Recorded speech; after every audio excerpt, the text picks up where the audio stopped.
आवाज़ लगाए रामपाल महाराज, बेटे घर पे ले जा, मेरा बच्चा भगत जन्म लेगा घर पे ही, आशीर्वाद मिला हुआ है, तुझे पता नहीं है, तू भूल जाती है, जा घर ले जा। 4:30 पर कमल के फूल दे के गए गुरुजी मेरी झोली में आके। मैं रोती थी, संत रामपाल जी महाराज, और रोती थी। पड़ोसन ने ये बोला था कि क्या बोलते ले, खिला ले पोता, इससे पहले खंडित हो गया था बच्चा। मैं बोली पोता खिलाऊंगी, मालिक अपना आप देगा, मालिक के कोटे में कोई कमी नहीं है, जो कि मेरे को ऐसे ताने मिल जाएंगे, मालिक ऐसे नहीं सुनने देंगे, समृद्ध की शरण में हूँ मैं। ऐसे करके और मालिक ने ऑपरेशन से बचा दिया, बच्चा घर पे हुआ। फिर इतना बड़ा फोड़ा आया बच्चे के सिर में। फोड़ा आने के बाद में डॉक्टर बोले कैंसर है, फिर रिश्तेदारों ने बोला कैंसर है इसके। मैं बोली कैंसर नहीं हो सकता। मैं लड़की को बोली, कोमल नाम है, मैंने बेटा ऐसे कर, गुरुजों के प्रार्थना लगा दोबारा से। फिर मैं दोबारा संत रामपाल जी महाराज के प्रार्थना लगाई दोबारा से। प्रार्थना लगाने के बाद में संत रामपाल जी महाराज का ये आदेश आया, बेटे इमृत जल दे दो। इमृत जल मैंने 2 बूंद डाली मुंह में, और पस बन के और मुंह में से ऐसे सफ़ेद सफ़ेद निकल गया। वो फोड़ा ठीक हो गया। आज ठीक है, 1.5 साल का पोता है, उसका रोनिक दास नाम है, और आज परमात्मा की दंडोत करता है। संत रामपाल जी का दिया हुआ है वो। नमस्कार जी। सत साहेब जी। क्या नाम है बहन जी आपका? मेरा नाम बिमला भगतमती है, विराटनगर की रहने वाली हूँ मैं, जिला जयपुर है। बहन जी, संत रामपाल जी महाराज से नाम दीक्षा आपने कब ली? 2012 में 7वां महीने 27 तारीख को। संत रामपाल जी महाराज से नाम दीक्षा लेने से पहले क्या आप कोई भक्ति साधना भी करते थे? जय गुरुदेव की भगत थी मैं। 2001 से नाम लिया, 12 साल भक्ति की है मैंने जय गुरुदेव की। सुबह शाम भक्ति करते थे, कान में ऐसे लगा के और बंद करके चद्दर ओढ़ के भक्ति करते थे। 5 नाम काल के थे, और शाम सुबह बस ऐसे ही आरती चलाते थे। कोई सत्संग नहीं था, कोई कुछ नहीं था, और काल की भक्ति करते थे हम। मेरे पति भी चल बसे थे, सऊदी अरब गए थे नौकरी करने, और वहाँ पे ही मार दिया था किसी ने। तो मेरे को 4 महीने तक पता नहीं लगा था, कोई चीज़ का पता नहीं था। ऐसे कहते थे मेरे को मेरे जेठ भी कि क्या बोलते हैं कि वो तो अभी आईसीयू में है, और ये गैस की उससे टैंकर फट गया है ड्यूटी पे, और आईसीयू में कंपनी इलाज करवा रही है। मेरे को ये बताते थे, बता के, और मेरे को 4 महीने निकाल दिए।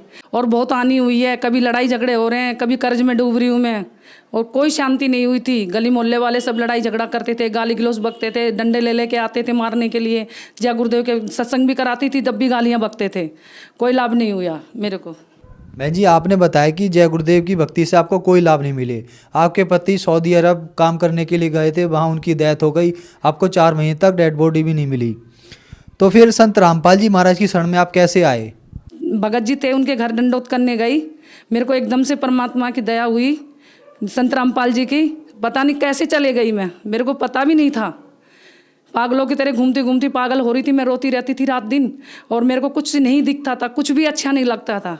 पानी पीती थी, सिर्फ 40 दिन तक मैंने पानी के सत रही थी मैं, और अंदर ही अंदर घर में लेटी रहती थी, बैठी रहती थी, कुछ भी नहीं दिखता था मेरे को, और ऐसे पागलों की तरह रोती रहती थी। मेरे पास कोई नहीं, मेरे को कोई सहारा देने वाला नहीं था, कुछ नहीं था, कोई नहीं बताया मेरे को। आके बैठ जाते थे, चले जाते थे सब। इसलिए फिर मैं गई संत रामपाल जी की शरण में, जिन भगत जी ने नाम ले रखा। फिर वहाँ दंडोतम प्रणाम करके मैं प्रार्थना लगाई कि क्या बोलते हैं, रामपाल महाराज मैं आपकी शक्ल देखी हूँ, आपका नाम सुन रही हूँ, मैं आपको दंडोत करके जा रही हूँ। आप मेरा पति मरा है या जिंदा है, कोई भी मार दिया, क्या घटना हुई है, उसको मेरे सामने ला दो। आपकी शक्ति जब जानूंगी मैं नाम ले लूँगी आपका। ठीक है जी। फिर उसके बाद गुरुजों को प्रार्थना, रामपाल महाराज को प्रार्थना करके आई सिम्मू भगत जी के घर पे। उसके बाद में तीसरे दिन, 3 दिन के बाद में दिन में 11 बजे दंडोत करके आई। 11 बजे दंडोत करके आई, संडे के दिन 11 बजे दिन में आके घर पे मट्टी लग गई। फिर उसके बाद में मुझे होश नहीं है कुछ भी, फिर मैं पागलों की तरह हो गई। फिर 1 साल निकल गई मेरी। 1 साल निकलने के बाद में फिर पंडित से मैंने दुर्गा पाठ करवाया 17,000 रुपये दे के, और वो पंडित से फिर मेरी खटापटी हुई। दोनों लड़कियों की स्थिति बिगड़ती जा रही थी, और मेरे को धमकी लगा के गली मोहल्ले वाले ऐसे कहते थे कि अभी तो तेरा पति मरा है, उसके बाद में तेरे बेटे मरेंगे, अब तू बचा लियो। कैसे बचाएगी, हम तेरे को देखते हैं, अब तेरी 3 बेटों को भी ख़त्म करवाएगी तू। मेरे को ये धमकियाँ लगाते थे। इसलिए मेरे को डर के मारे फिर मैं भगत जी के घर गई, सिम्मू जी के, और वहाँ से फिर मैं बोली भगत जी को कि क्या बोलते हैं भगत जी, मेरे को संत रामपाल जी के आश्रम में कब लेके चलोगे? तो वो बोले कि कब चलेगी तू आश्रम में।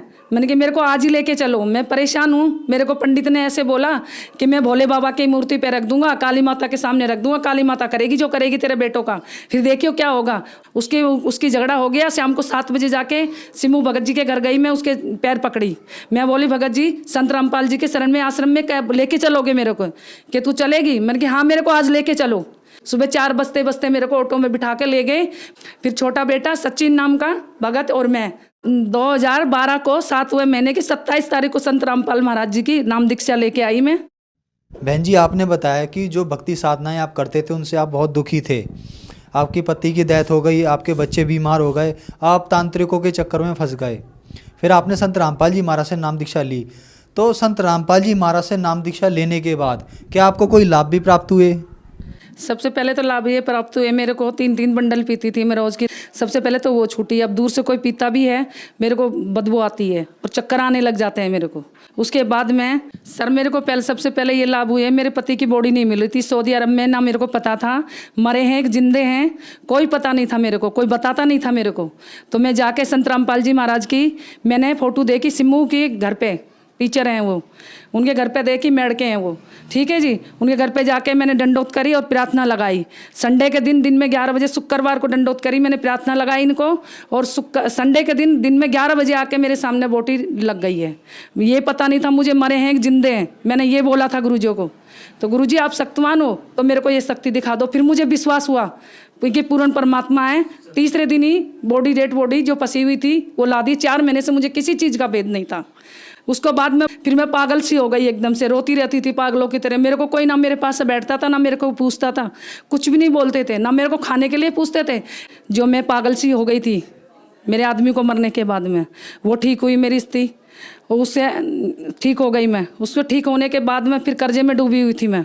कर्जे में मेरे को ऐसे कहते थे कि मकान बेच के जाएगी। तो संत रामपाल महाराज जी ने दया करी, बोले बेटा मकान नहीं बिकेगा। एक बहन का लड़का था रणबीर, उसने भी नाम लिया था गुरुजियों का।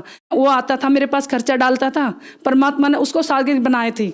उसको पैसे परमात्मा की ऐसी दया हुई, धीरे धीरे मेहनत करके दोनों बेटों ने करी, मैंने करी मेहनत करके उसका कर्ज हमने उतार दिया। जिनका कर्ज था वो भी परमात्मा ने, संत रामपाल जी महाराज ने उतरा दिया कर्जा। कर्जे से हम बिल्कुल फारिग हो गए। कर्जे से फारिग होने के बाद में गुरुजियों को बोली, गुरुजी झोपड़ी के प्लस्तर नहीं हो रहा है, गुरुजी मेरे पास तो पैसे भी नहीं है और 7,000 रुपये रखे हैं घर पे। गुरुजियों ने बोला रामपाल महाराज ने कि क्या बोलते हैं बेटा 7 लाख रुपए हैं, 7,000 रुपये नहीं है, जा झोपड़ी का काम चला दे। परमात्मा तेरी साथ हैं, गुरुजी तेरी साथ हैं और तेरी दया करेंगे। खाने को दाने भी नहीं थे, खाने के लिए भी मोहताज हो गई थी, काम धंधे सब छूट गए थे। और संत रामपाल जी महाराज ने ऐसी दया करी जो कि प्लस्तर भी हुआ, टाइल भी लगी और सारा काम हो गया, नीचे मार्बल हो गया। फिर ठेकेदार को सिखा के और अड़ोसी पड़ोसी उसको भेज दिए। फिर उसके बाद मेरे पास पैसे खत्म हो गए। फिर मैं गुरुजियों को बोली कि गुरुजी मेरे पास पैसे नहीं है, कि बेटा मालिक दया करेंगे सब आ जाएंगे पैसे, तेरा काम हो जाएगा। फिर एक भगत ने मेरे को 8,000 रुपये दिए, एक भगत ने मेरे को 15,000 रुपये दिए। परमात्मा ने ऐसी, गुरु महाराज जी ने ऐसे दया करी जो सारा काम संत रामपाल जी महाराज ने। और फिर देखते रह गए अड़ोसी पड़ोसी सब। जो ठेकेदार भाग के गया था वो भी देखता रह गया।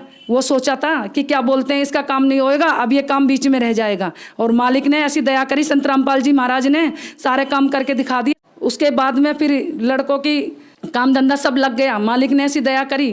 फिर कर्ज था बहन के लड़के का, वो भी दे दिया। फिर अड़ोसी पड़ोसी का कर्ज था, वो भी दे दिया। और उसके बाद में मथुरा गई थी मैं आर्टिफिशियल सामान लेने, पजेब तोड़ियाँ लेने और बिछुआ लेने, चूड़ियाँ लेने। तो चूड़ियाँ लेने के बाद में उस दिन 15 मार्च को मार्केट बंद थी, मुझे पता नहीं था, मथुरा में गई थी। बड़ा लड़का था मनोज नाम का, उसका मेरा बल्लमगढ़ में आके एक्सीडेंट हुआ शाम को 7 बजे। जब भी लड़के को ऐसे लिटा दिए, मेरे सर पे से चादर उतार दिए, सोल उतार कर उसको ढक दिए और अंगूठे दोनों बांध दिए लड़के के, जैसे संसारे में बांधते हैं।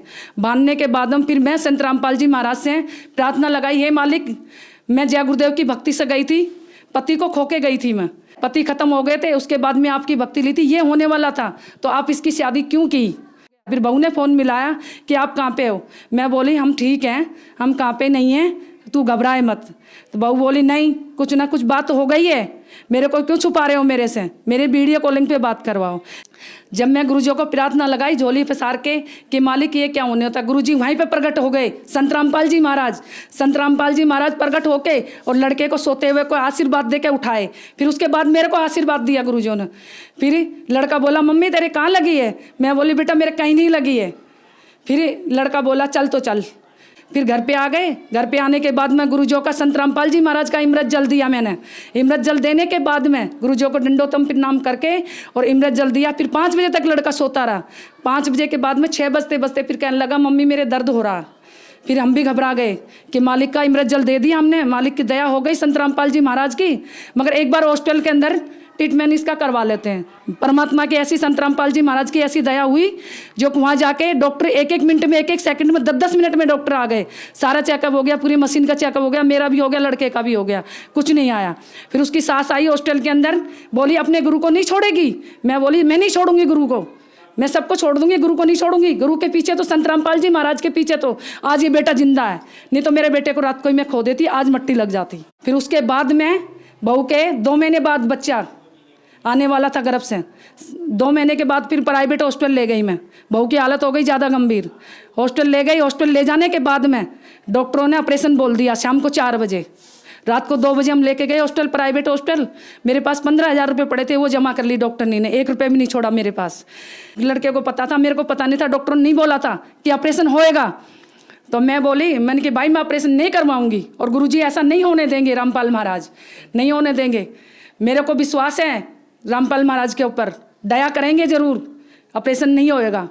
इतनी देर में गुरुजियों की आवाज़ आ गई साइड में से मेरे को। गुरुजी आवाज़ लगाए, रामपाल महाराज बेटे घर पे ले जा, मेरा बच्चा भगत जन्म लेगा घर पे ही, आशीर्वाद मिला हुआ है, तुझे पता नहीं है, तू भूल जाती है, जा घर ले जा। 4:30 पर कमल के फूल दे के गए गुरुजी मेरी झोली में आके।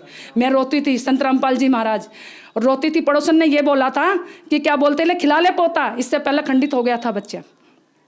मैं बोली पोता खिलाऊंगी, मालिक अपना आप देगा, मालिक के कोटे में कोई कमी नहीं है जो कि मेरे को ऐसे ताने मिल जाएंगे, मालिक ऐसे नहीं सुनने देंगे, समृद्ध की शरण में हूँ मैं। ऐसे करके और मालिक ने ऑपरेशन से बचा दिया, बच्चा घर पे हुआ। फिर इतना बड़ा फोड़ा आया बच्चे के सिर में। फोड़ा आने के बाद में डॉक्टर बोले कैंसर है। फिर रिश्तेदारों ने बोला कैंसर है इसके। मैं बोली कैंसर नहीं हो सकता। मैं लड़की को बोली, कोमल नाम है, मैंने बेटा ऐसे कर, गुरुजियों के प्रार्थना लगा दोबारा से। फिर मैं दोबारा संत रामपाल जी महाराज के प्रार्थना लगाई दोबारा से। प्रार्थना लगाने के बाद में संत रामपाल जी महाराज का ये आदेश आया, बेटे इमृत जल दे दो। इमृत जल मैंने 2 बूंद डाली मुंह में और पस बन के और मुंह में से ऐसे सफ़ेद सफ़ेद निकल गया। वो फोड़ा ठीक हो गया। आज ठीक है, 1.5 साल का पोता है, उसका रोनिक दास नाम है, और आज परमात्मा की दंडोत करता है। संत रामपाल जी का दिया हुआ है वो। और उसके बाद में बीच वाले लड़के का उससे पहले एक्सीडेंट हुआ, आकाश भगत है, गाड़ी के ऊपर से ऐसे चढ़ के चले गया। गाड़ी बिल्कुल आगे से बाइक खत्म हो गई, मालिक की नौकरी पे था, नोएडा के अंदर एक्सीडेंट हुआ। फिर भगत भाई गए देखने के लिए, तो भगत भाई गए तो उसके बाद में देखने के लिए गए तो भगत देखे कि ये तो परमात्मा की बहुत बड़ा चमत्कार है जो गुरुजियों ने इसको बचा दिया। नहीं, जिस तरीके से एक्सीडेंट हुआ उस तरीके से कोई बचा ही नहीं सकता। और 1 महीने पहले उसकी मौसेर सास ने, उसकी सास ने बोला तेरा बेटा मरेगा, अब आकाश तू बचा लियो। उसके बाद में 3 दफे एक्सीडेंट हुआ 2 महीने के अंदर अंदर। और आज संत रामपाल जी महाराज है जो कि आज उसको केसर दास को अपनी शरण में ले रखा। और मालिक की उसको गुरु महाराज जी की ऐसी दया, रामपाल महाराज की कोई चीज़ का खतरा नहीं है। बहन जी, संत रामपाल जी महाराज से नाम दीक्षा लेने के बाद आपको बहुत सारे लाभ हुए, तो जो श्रद्धालु आपको देख रहे हैं आप उन्हें क्या संदेश देना चाहेंगी? मैं उनको ये संदेश देना चाहूँगी, एक समृद्ध की शरण में पड़े रहो। काल जकोड़ा कितना ही मारे, पड़े रहो धनी के दरबार, कुछ नहीं कर सकता काल, और कोई कुछ नहीं बिगाड़ सकता, ना पड़ोसी बिगाड़ सकता, ना रिश्तेदार बिगाड़ सकता। सबसे बड़ी शक्ति संत रामपाल जी महाराज की मिली हुई है, कबीर साहिब जी की हमारे को। इससे बड़ी कोई शक्ति नहीं है। भाई बहनों, भक्ति में लगते रहो और भक्ति नहीं छोड़ना है और भक्ति करते रहना। बहन जी, संत रामपाल जी महाराज से नाम दीक्षा कैसे ले सकते हैं? संत रामपाल जी महाराज से दीक्षा से ले सकते हैं कि क्या बोलते हैं, टीवी पे आता 7:40 पे, और उस पर फ़ोन नंबर आते हैं, जहाँ के भी आप हो, जहाँ पे भी आपके आसपास के मिल जाएंगे नंबर। जब फ़ोन करोगे तो वहाँ से आप नामदान ले सकते हो।